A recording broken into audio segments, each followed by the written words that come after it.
jalan ini yang biasa dilalui oleh masyarakat Seram bagian timur yang antar kampung.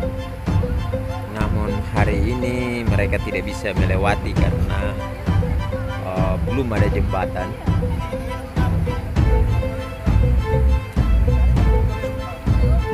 Sehingga mereka harus menunggu dan menanti. Sementara saya berada di sini sudah mendekati jam 4. Kurang lebih jam 4 sore. Masyarakat dari pagi sudah menunggu.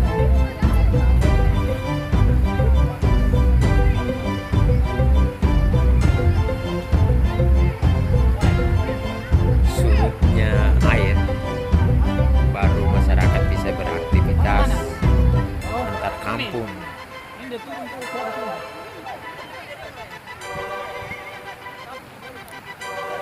Jadi mereka menunggu ini kapan airnya surut. Kami mohon dengan hormat kepada pemerintah daerah maupun kepada anggota legislatif dan stakeholder yang ada di sini agar mampu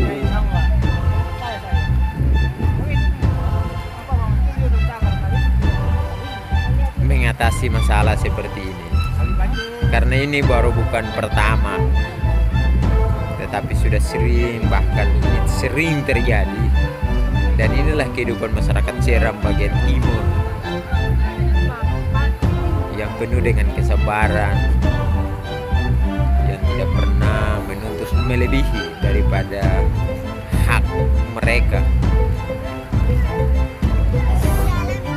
Semoga semua punya perhatian yang serius terhadap perkembangan negeri